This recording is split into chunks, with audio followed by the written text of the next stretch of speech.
Hi, I'm Sharifah Hardie, and I'm inviting you to tune in to my all-new show, In the Studio with Sharifah Hardie. You'll never know who's going to stop by the studio, who you're going to see, who you're going to meet, who I'm going to introduce, and I know a lot of people. So you definitely want to tune in to In the Studio with Sharifah Hardie on Saturday. Check out who you'll meet next, or if you're interested in being a guest, want to promote your business, visit the website at AskSharifah.com. Hi, it's Sharifah Hardie, and you are watching In the Studio. We have a very special guest today here. I am so excited. This is someone I just love. As I always say, you never know who's going to stop by in the studio. But before I get into the show, you know I have to thank our sponsors. This show is brought to you by supportmyblackbusiness.org. Support My Black Business is a reliable GoFundMe-type crowdfunding platform specifically created for Black businesses. Our mission is to close the racial wealth gap by supporting Black-owned businesses and helping them grow. Through this powerful platform, Black business owners can create a campaign in just minutes and raise money. It is simple to launch and manage on the go, or participate in our mission to help us to create a better tomorrow by donating to our Black businesses. All donations go directly to making a difference for our cause. Your small support can change. They was trying to keep a sister down. They didn't want us to support the Black businesses. That's why they didn't. Support My Black Business is a reliable GoFundMe-type crowdfunding platform specifically created for Black businesses. Our mission is to close the racial wealth gap by supporting Black-owned businesses and help on with the show. And I'm going to let you know who our guest is today. One of my very, very favorite people. She is a star in her own right. She was born a queen. I'll tell you that right now. You've seen this lovely young lady on Soul Train. Her new book, I Am My Sister's Keeper, is available on Amazon. And she is someone who is so interesting to me. She's interesting to other people as well, because she has her own reality TV show called Diva Glamours. Not to mention, she was married 10 times, and she is what I think the world needs right now. She is my big mama, and what the world needs more big mamas, Miss Queen Turner. Welcome, Queen.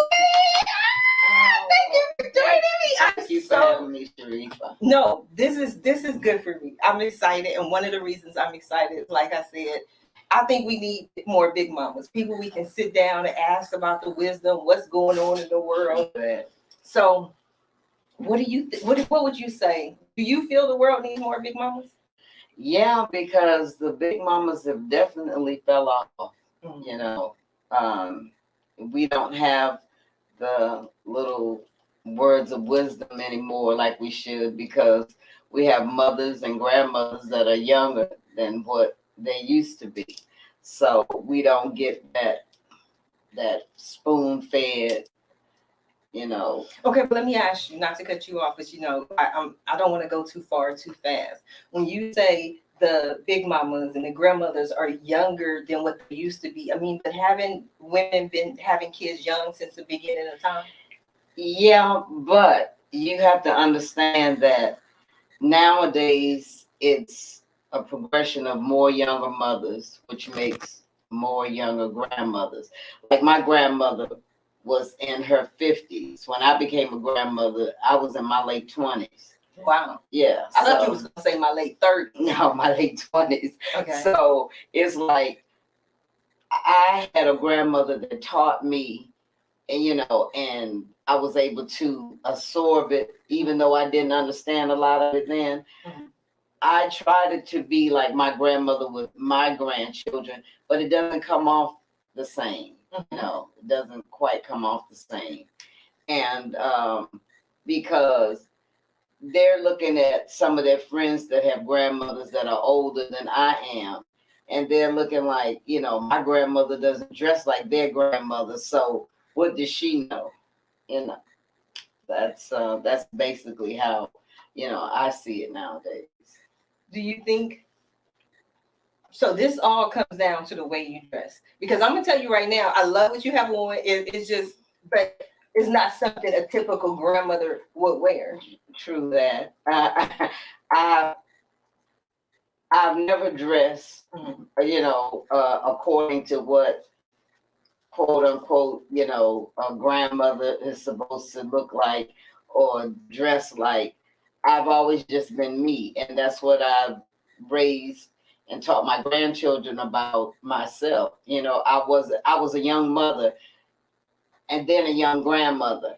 So it was like, I had a grandson when I got ready to get married the last time. He took me to the side and had this long talk with me about, well, you haven't been with a man in 20 years, and how do you know you want to get married again, and this, that, and the other. And I mean, he was talking to me like he was my father or grandfather.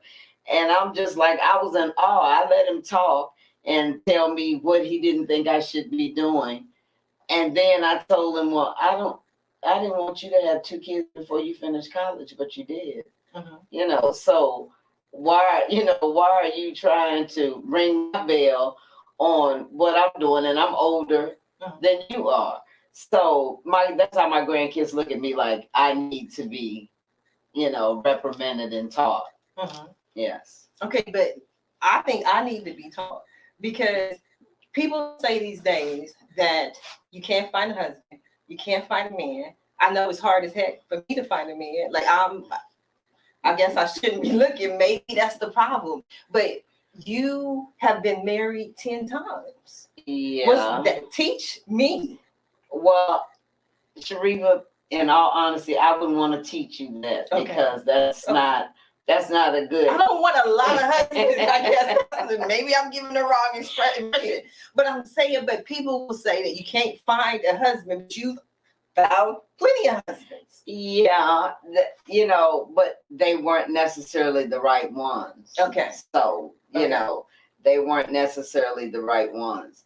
I just, for some reason, I've always looked like I was a Marian type to some. What is the Marian type? I have no idea. Because my friend and I had the same conversation the other day, and he was telling her, because she was saying this is a true story, because we in the studio, we talking, we keeping it real. But she was saying that she had this conversation where this guy told her that she was basically the Marian type, and that's not even what she wanted. She was like, why can't I be the type that has a one-night stand? Why can't I be the type that? So how can a man look at a woman, or maybe not just look at her, maybe when they get to know you and they go, you're the Marian type. What is the Marian type? Well, usually the majority of the men that I married they liked my strongness. They like my takeover spirit, because I tend to have that, and I'm about my business, and that's what attracted them to me, but they weren't necessarily for me. Okay. So that's where the difference came in at. So no, I wouldn't want to teach you how to do that. Because can you help me find a man, Queen? Audience, somebody, can you help us sister out? Okay. Hey, you probably better off like you are if you really want to know the truth. Yeah, you probably, hey, God knows what's best for us. Trust and believe better than we do. So you're probably better off. Okay, and like I said, and just wait for God to send it to you. You'll know when you find it. Okay, or when he finds it. Yeah. Yeah. Okay. And the reason I can ask these questions and you are so interested to me is because it's like we don't have enough time in the day to share all the stories and the experiences. But you've been in the entertainment business. Yeah. You've traveled around the world. You've known some of the, most famous people. For someone who is watching, who says, I want to be in this, they're a little girl, maybe 13, 14 years old, and they want to be in the entertainment business. They want to be a singer. They want to be on television. What would you tell them? What would you say to them?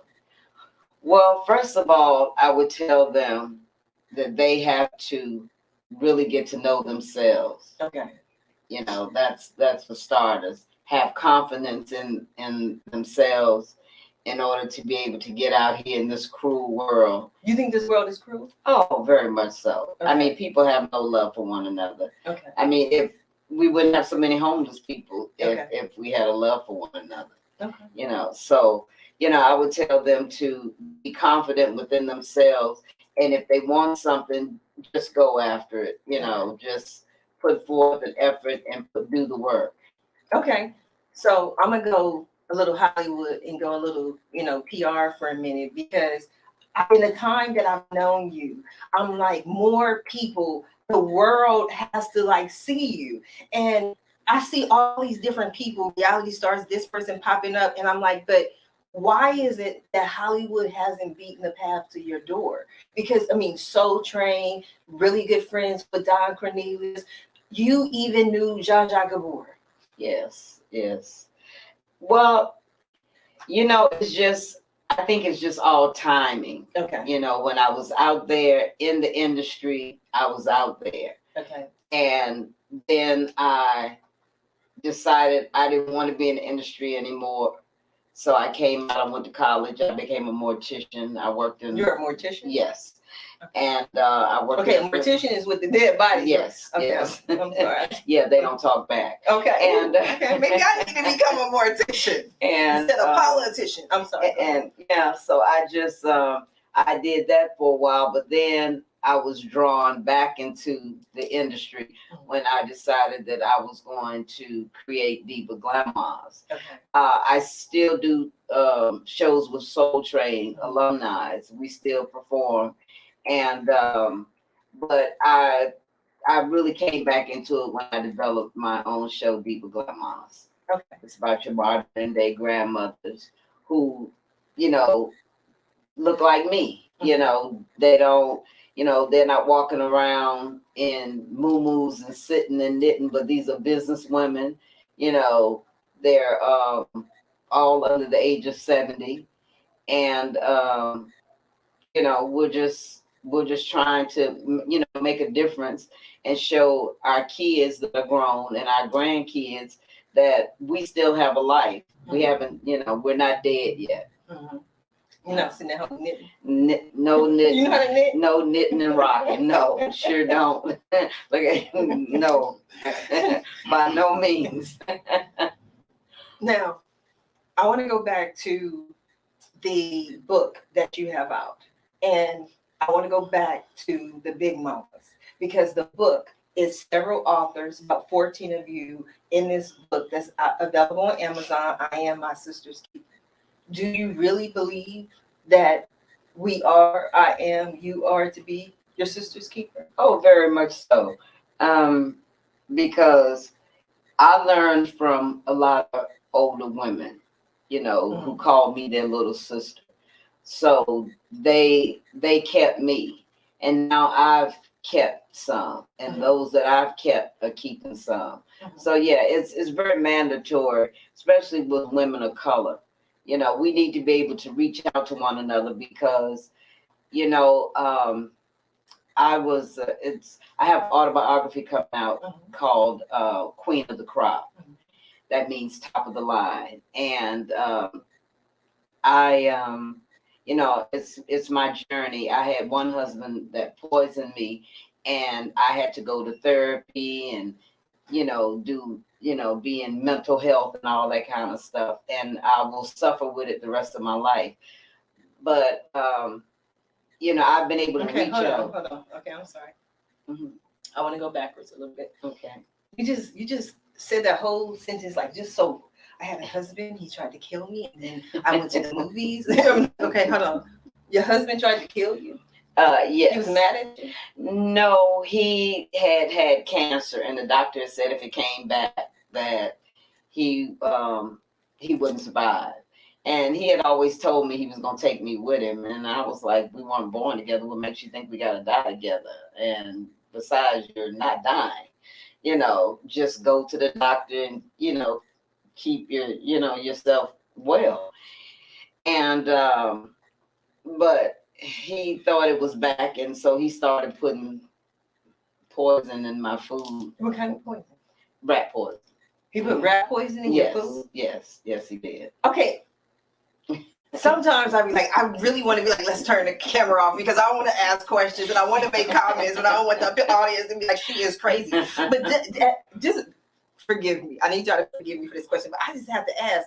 I know that was just wrong and evil, but at some point, did you look at yourself in the mirror and be like, I'm bad? Like, did you like for somebody to want to not have you on this earth because they wasn't gonna be here? No, okay, don't answer that. I'm sorry. That was me. I be in the mirror like, he loved me. He loved me. Like, well, the only thing is that's not love. I know. That's what I'm saying. Forgive me for all the. I mean, but you know what I mean? Like, I like a little crazy though. I think that's why I'm by myself. A little crazy. You know what I mean? Not kill a person crazy. Let me make that disclaimer plain right now. Like, I'm sorry. I'm sorry. It's okay. It's okay. No, he was just a little frantic and off. You know, like I said, some people have mental issues, and you know it doesn't manifest itself until so you didn't see any warning signs prior to no, like we have a child together. Because we have a child together, so I'm like, well, you know, if you kill us both, then who's going to take care of our child? Right. You know, so but yeah, it worked itself out. God is good. And I survived. Yeah, and you're beautiful. Thank you. You're here and healthy, not just outside, but just your spirit. You always reaching back. You always helping people. Let's go back to the book. I Am My Sister's Keeper. So you're one of the authors in the book. What do you talk about without giving too much away in the book? Well, just talking about just a quick synopsis of my book, Queen of the Crop, about, you know, some parts of my journey, you know, leaving home at 14 years old, being out on my own ever since, putting myself through college, raising. I gave birth to 4 kids and adopted one. So raising my 5 kids and, you know, and some grandkids.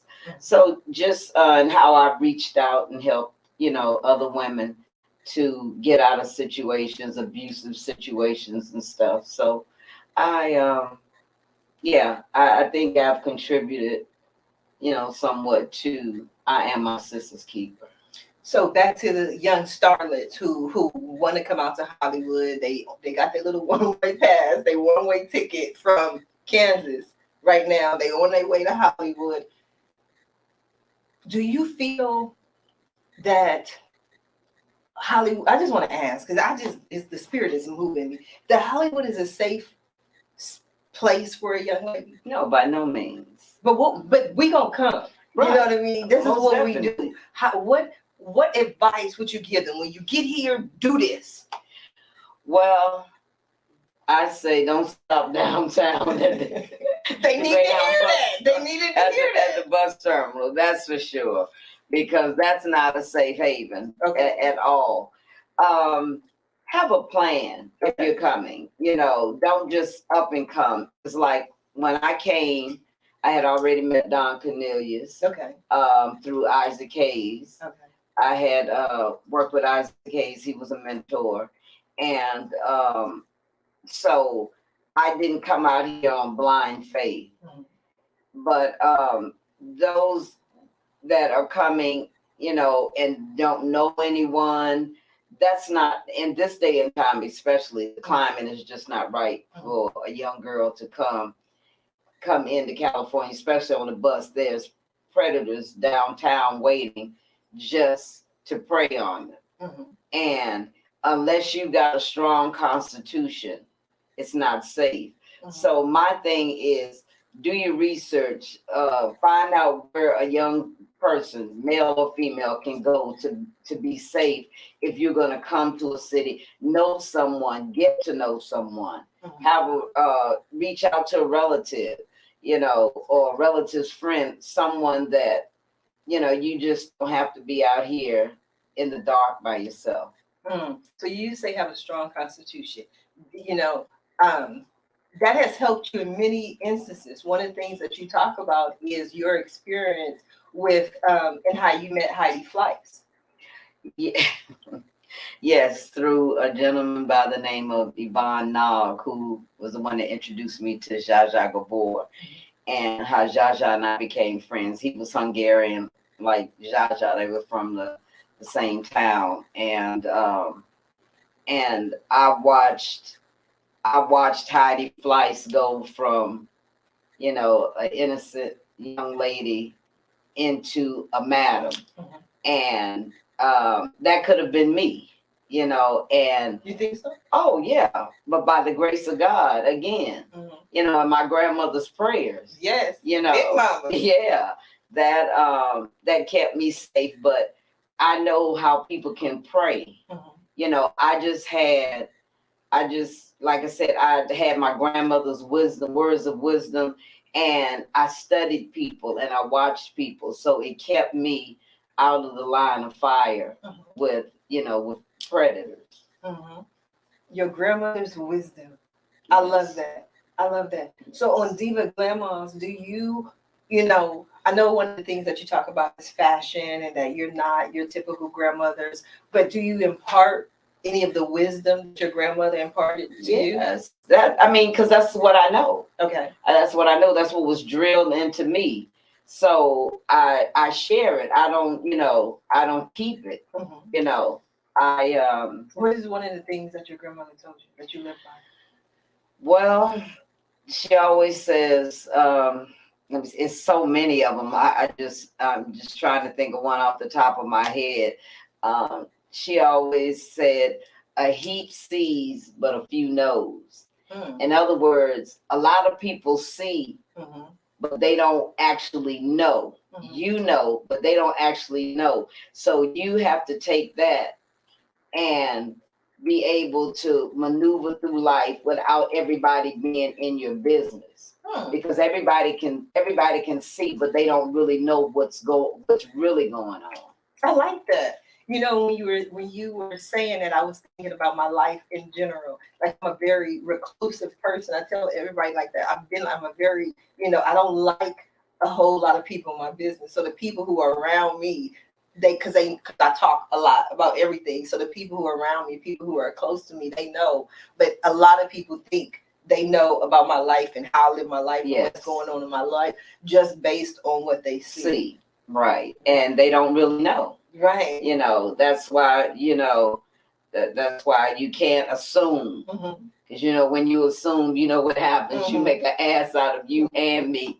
So that was one thing that she taught me. So I always stuck by that. No, but I think that I really truly believe that it takes a village. You know what I mean? It takes a village to raise a child. And one of the things that I see that's different in 2022 in this generation is, like, for me, when I was growing up, really literally until I was about 18 years old, we had aunts and uncles and my grandmother and cousins. We had always had homes full of people. And now it feels like this generation and, different generations, my parents' generation, more people are living by themselves. They're living alone. So we don't have that family unit where we share that wisdom, that share their lessons. You would go in the kitchen and Big Mama would cook, and that's how you learned all these different things. Right. How would you say, first of all, do you feel that there's a need for that now? And would you say, how do we get to that? How do we bring that back? That's a good question, Sharifah, because nowadays families are not, they're not on the same page like it was when I was coming up. Like I said, the families got together, and like, I know who my cousins were. We interacted in the summer times, we interacted at family reunions. My older kids, they know some of their second cousins, but like my grandkids, they don't know a lot of them because families aren't interacting like they used to, because all the older ones are gone now. So everybody's so busy doing their own thing into their own life, they don't take the time to bring the families together. That's my cousin Ike Turner. He was big on family, and even though this is Ike Turner, Ike and Tina Turner, yes. Okay. Ike had his problems. Eat the cake, Annie Mae? Yeah, eat the cake, Annie Mae. I'm sorry, I'm just getting distracted. Go ahead. Ike was a good man. He had his issues like everybody else, but he still loved his family. Mhm. And, you know, it was a thing, whereas if you needed him, he was there. That's why I don't let anybody talk about him, because see, if you don't know the good side of him, you're not going to talk about the bad side, and you really didn't know. You know, we're just going off a movie and a book, and that's it. So you didn't find him? Okay, I was going to ask, you didn't find him to be that way. But before I even ask that question, I want to verbalize what some people may consider that way. Like just portrayed as a tyrant who was just always angry and mean and going off. No, you know, drugs will change anyone's personality. You know, it will change anyone's personality, no matter how good, how bad, or how indifferent. It will alter. It will alter your personality, and people don't know that I really was not a drug user until he started hanging around, you know, the white boys out there in the industry. You know, should I say names? That's up to you. I'm listening. Some of the big, you know, the big bands, you know, they were the ones that introduced him to the drugs. And because he was a little country boy, all he wanted to do was play his music. Oh, wow. You know, so it doesn't work. Drugs does not work the same on everyone. You know, like I said, my dad never drank. I never saw my dad take a drink in his life, and he didn't. And then I have, like I said, I have a cousin and cousins who are alcoholics and drug addicts. So it's, you know, it's just one of those things, whereas it affects people differently. People manifest things differently. And he wasn't, of course, movies, you know, they blow stuff up and to make it more than what it is, so people will come and see it. So it wasn't as bad. You know, I'm not saying he did everything right. I'm not saying Tina was wrong, but like I said, you cannot go off of a movie and judge a person. But that wasn't your experience of him. No. But I kind of get what you're saying, because it's been experienced in my life that people will say, oh, Sharifah, you just mean, you just angry, you just aggressive. And they don't like that. But then let something happen. They like, Sharifah, can you come handle this? I'm like, no, I'm mean, I'm aggressive, I'm angry. Well, you can't use my superpowers for your benefit when it benefits you. I have the same problem. You know, I let people know my last name is Turner, and I am not to be messed with. You'd rather tickle a lion in the butt with a feather, slide down a razor blade in a pool of alcohol, than to mess with me. Because see, I don't care nothing about getting my butt whooped, but you gonna know you've been in that fight. Trust and believe. I'm leaving a mark, okay? So, you know, I just, you know, everybody's like, oh, but see, being a young girl out here on her own, I had to stand my ground. Right. I had to stand my ground. Okay, so again, without naming all the names and everything like that, let's go back to your Hollywood days, because these stories are so interesting to me. These are stories that your grandkids will be able to listen to years and years after you're gone. But did you have any of those instances in Hollywood where you had to stand up for yourself, being a woman, being a Black woman in Hollywood, that stand out to you? Yes. I mean, it's just like Soul Train and it, you know. How was it being a Soul Train dancer? Did you have to stand up for yourself? Did you have to, you know, fight for your spot? What was going on? Well, not so much that. It's just that people wanted to put things out about you. Again, like I said, they think they know, but they really don't. You know, and you know, and then people hold meetings on you to see if you're qualified for this, that, or the other. Be a Soul Train dancer? No, to, you know, like they I had, didn't know the qualification. like they had a group, the Soul Train singers, and they wanted to, you know, they knew I could sing, and I had a meeting with Dick Griffey and Don Cornelius, and they were asking me about certain things about my life, and because that's something they had heard, so I had to correct them on it and tell them, you can't ask anybody else about my life. Only I can tell you about my life. You listening to somebody else who really don't know my life, I was very highly offended behind that.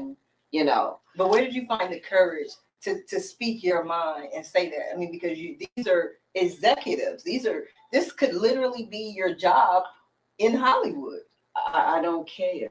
Okay. I'm not to be bullied. Okay. I hate a bully. Okay. I despise a bully. And I just, because if you back me into a corner, The nails.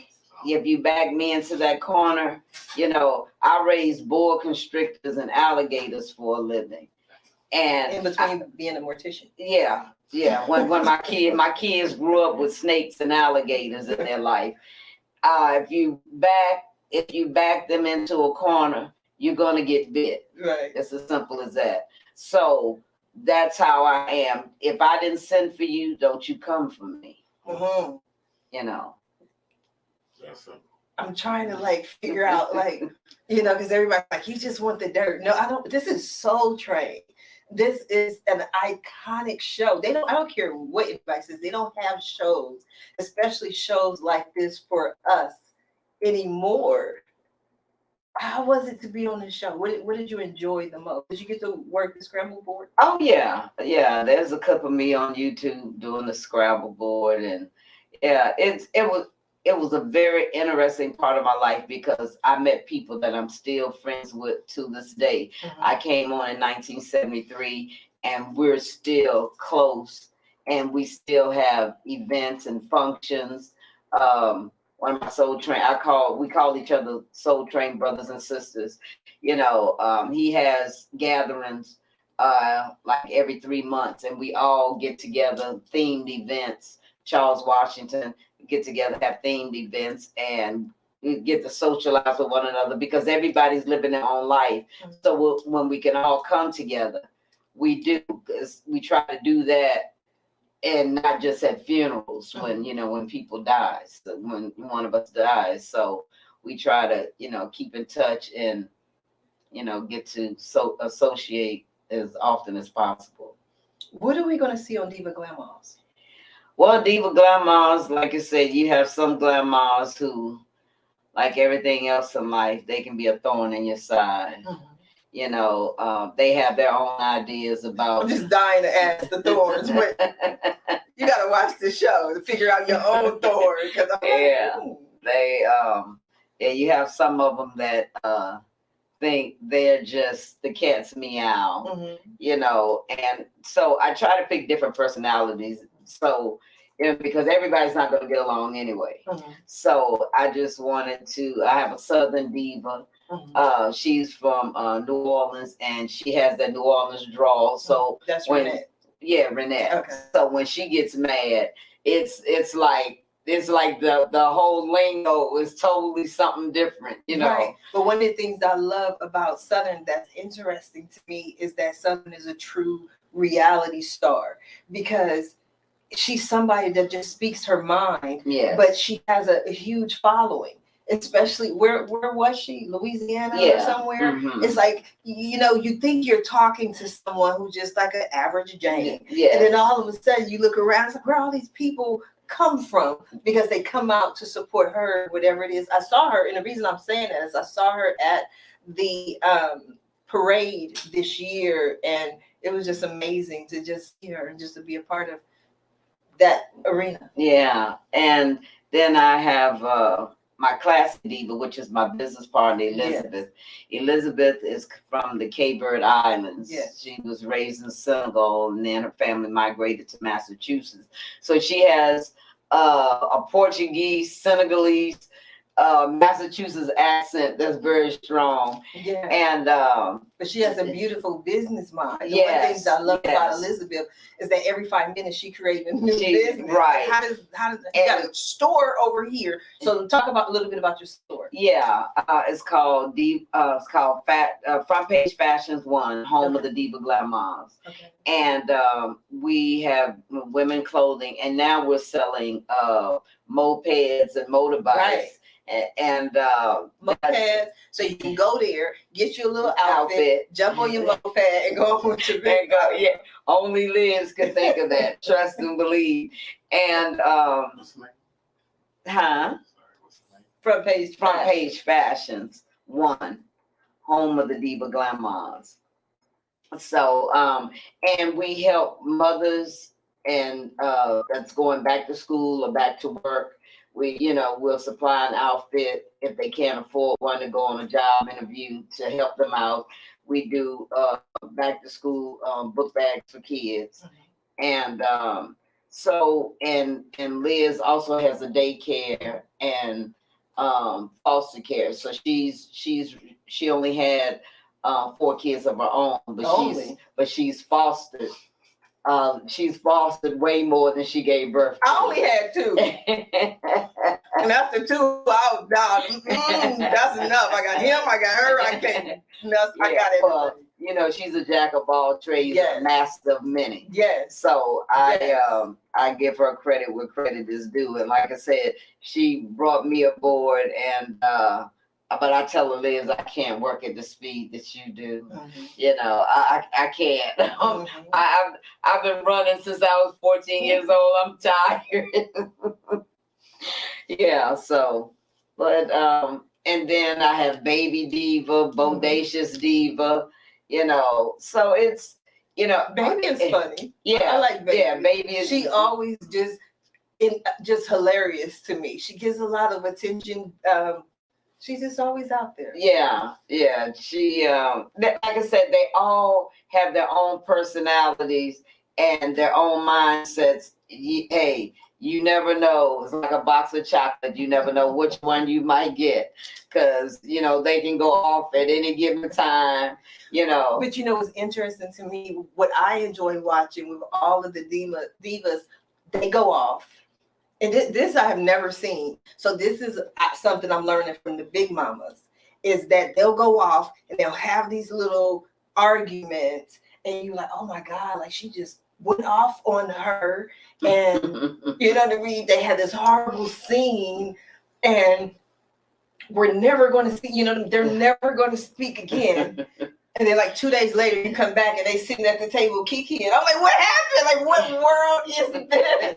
Yeah. How do you do that? How do you bring and keep all these personalities? Because this one was mad at that one yesterday, and that one will be mad at that one tomorrow. Yeah. So how do you just stay the queen? Well, I'm the grand diva, so I just bring them all together like boss lady diva. Mm-hmm. She thinks she is the boss of me, right. And I have to always bring her down a notch. You're not the boss of me, little girl. I've got shoes and drawers older than you are. Okay, don't play. And because I think she's about the same age as my oldest child. Mm-hmm. She's like 53, 54, somewhere in there. So she just, she thinks mm-hmm. that because we call her boss lady, mm-hmm. that she's the boss, and I have to break her down like a double barrel shotgun every time. Every time. But how do you break her? Like, this is a real question. How do you break her down and still build up other people and build her up and make it where it's a positive experience for not only all of you, but the people watching, the people who are watching Big Mamas? Well, it's just like I tell her, until you walked in my shoes mm-hmm. and covered the ground and traveled the world like I have, this is not a competition, because I'm going to always win. Mm-hmm. He who has done the most wins. That's not like something you just made up, but I like it. No, I'm going to use it. I'm going to use that tomorrow. He who has the most wins. He who has done the most. Has done the most. See, I got it wrong. I got to write this down. Yes. Make some notes. Somebody take some notes for me. He who has done the most wins. Yes. I like that. Yeah. I've done a lot. I've traveled a lot. Okay, well, you winning. Not, hey, let me bow down to the queen. But let me just ask you something. This, I just love this, to be able to just sit down. And this is why I want everybody to see my world, because not everybody can pick up the phone and make a phone call and ask all these different questions. But again, let's get back to me and this whole dating scene. This dating scene these days is completely crazy. It sucks. Okay? Like the craziness that I found out here, I was like, oh my God, you crazy. And the people don't even know that they crazy. But I have this friend who's always like, well, we got to go out. You got to go out. You got to go out. You never meet anybody if you don't go out. So I said, okay, I'll go out. So I went out, and then I'm sitting at the table, and she tells me, she was like, well, you can't just sit here. You got to go network. You got to go mingle. And I told her, I said, the queen does not leave her throne. And she was like, then she walked away and started mingling. Now I'm sitting at a table by myself. There are 2 empty tables like around me. And this guy walks up to me. He sits down to me and he says, you are a wife. And I knew what he was saying, but some people feel like you got to go out and do all these different things. What would you say to those women? Because we go back to the Diva Glamorous. How do you be a queen is the question. Well, it's the way you carry yourself. It's the attitude you have about yourself. Okay. That's number one. Okay. You've got to feel the part in order to be able to act the part. If you don't feel like something, then how can you act it? You know? And so you're never gonna find the right person just going out and just mingling, because what's out there now, it's horrible. You know. Is there hope? There is hope. There is hope, but see, please, Lord, you got to do a lot of you have to do a lot of praying, because see, what you don't want to do is be thirsty. Yeah, be thirsty and get with the wrong one, like such as I have through several of mine, and because it was just, marriage was really never that sacred to me. It was just something to do. Wow. And because I had children, I wouldn't live with a man unless I was married to a man, which that wasn't such a good idea either. But I didn't want to date and see my kids see me dating. I wanted my daughters to know that a man will marry you and will help you take care of your children. And my whole thing was, they treated my kids better than they treated me, but I wouldn't have had it any other way. You know, my children always came first. You know, if I got seconds, that was fine. But like I said, it was just, I married one guy on a dare because he was a twin, and his brother had been with. Don't do that, ladies and gentlemen. Boys and girls, do not do that. I just want to be clear. Don't do that. It's okay. What happened? It's not cute. He was in Vegas. No. My husband was a twin, and his twin had been with his girlfriend since junior high. Okay. And the twins were living together, and the girlfriend to the other twin was living together. And she told me one day, she says, he'll never marry you, because at the time I had 3 children. He'll never marry you. You have kids. I said, oh, really? Oh, okay. Well, I'm glad you think so. And about a month later, I was calling her, asking her, are you available Saturday to come look at some dresses? I want to take you girls out to the bridal store. And she was like, huh? I said, I want you girls to come help pick out your gowns for the wedding. She almost died. Wow. I mean, you could have bought it for 2 cents. So how did you get him to marry you then? Well, he wanted to marry me just as well as I wanted to marry him. And so we just got married. Okay, that was a bad question. But the reason I say that is, why did she think that he would never marry you then? I mean, well, maybe from what he said in the past about he wouldn't marry a woman with kids or whatever. Okay. But see, he had never met me. Woo!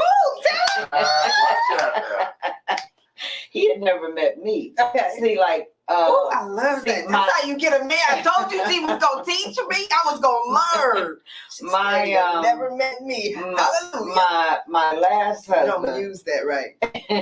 My last husband we've been knowing each other since we were knee high to a duck.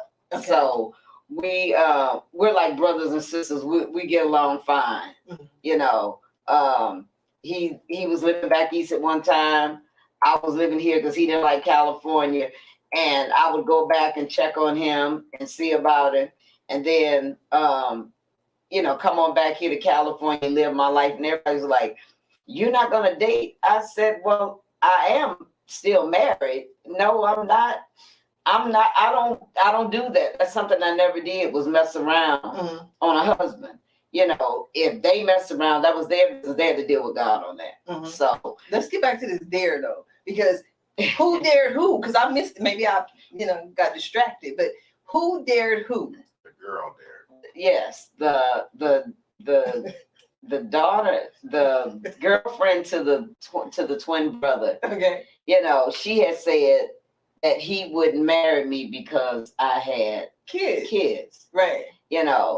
But see, she thought because she was with his twin, she knew him as well as she did his twin, but she didn't. She didn't know your man. She only knew her man. Right, exactly. Just because they twins did not mean they're not the same person. They're not the same person, but I could have took her man too. That's a whole nother show, and we got that kind of time in the day. That's how you get a man, when you know. Yeah. But don't do that, ladies. We're not promoting that. We're not saying you should do that. We're just saying you can, if you can. Yeah. Well, I'm just saying I could have had him too, but that's not how I operate. That's not my, my MO. Okay. Right. So then, how long did this dare last? Well, I think we stayed married 2 years. That's my magic number too. I've been divorced twice, and each time I get to that 2 year mark. Some people have the 7 year itch. At 2 years, I'm like, no, I can't. Yeah, I think we stayed married 2 years, and he wanted a baby, and I wasn't. I didn't think I could have any more kids because I'd had some health issues. But come to find out, he was the one that wasn't producing. So I didn't want any kids anyway, because I was in and out of town, going back and forth, living in one country, coming back to this country and stuff. So it was like fabulous life. It's well, I had a contract I had to fulfill. So so that's why that didn't work. Do you want to go back to that life? I'm just all in your stories. This is when I get excited. But like now, if you got the contract and they say we need you everywhere, like, did you truly enjoy that life? Some people do, and some people it's like living out a suitcase. Yes, I did. I miss my children because I miss a lot of their growing up, because them having nannies and babysitters, that got kind of rough, because I would just see my kids on holidays. Be home for a week or two, and then I'm off again. But they had to eat. My kids didn't want for nothing, and they, they kind of hold it against me because I wasn't around all the time. But I tell them, social services never knocked on the door and said, "Hey, y'all pack your bags, you gotta go." I said, "You guys were well taken care of, well loved, and well provided for." So, you still grew up better than a lot of their friends did. And they had to have enjoyed this fabulous life they must have met celebrities as well. Yeah, they did. And I remember coming in from overseas, I bought my girls diamond earrings, and they had full length fur coats. Oh wow. And they went to school, and my daughter gave her diamond earrings to her friend. And I'm like, "Tracy, you can't give." She said, "Well, she didn't have any and she's poor." I said, "Baby, you're poor." I said, "You just have a mother out here working like a Hebrew slave." But you're poor. I said, "I just, I'd like providing you the luxuries." And the teacher told me when that happened, the teacher said, "Miss Turner, I need to have a talk with you." She says, "They can't wear these fur coats to school because the other kids don't understand this. Mhm. And she said, I caught one of the little kids just picking at the fur. And I was so terrified that he was going to pull a patch of it out. So, I mean, it's like six in one hand, half a dozen in the other. Right. You know, you try to do right, but you know, you're making the situation worse than better. So, Right. but anyway, they didn't want for anything, that's for sure. That is so beautiful. Now, we are coming down to the last few minutes of the show. And what I love to do at the end of every show is just simply allow my guests the opportunity to speak directly to the audience and let them know what you want them to take away from your appearance here today. She's always putting me on the spot. Well, I want everyone out there to know you can do and be whatever you want to be. It's not always easy, and you got to do the work, and you got to have patience, because especially if you're getting into the entertainment business, it's patience and endurance, and it's knowing, again, how to carry yourself. If you carry yourself in the proper way, people will respect you. I have a lot of Hollywood friends that do respect me, and I have nowhere near the money that they have, but I've earned their respect and their trust. So that's my gift to you, to be able to suffice and endure whatever it is, because God sits high, but he looks low. And know that you cannot do anything without God and his son, Christ Jesus. Those are your two people that you have to rely on, because without them, we all are nothing. Wonderful, wonderful, wonderful. I want to go ahead and thank you for tuning in. And now, if you're interested in more information, advertising, or being a guest, visit the website at AskSharifah.com.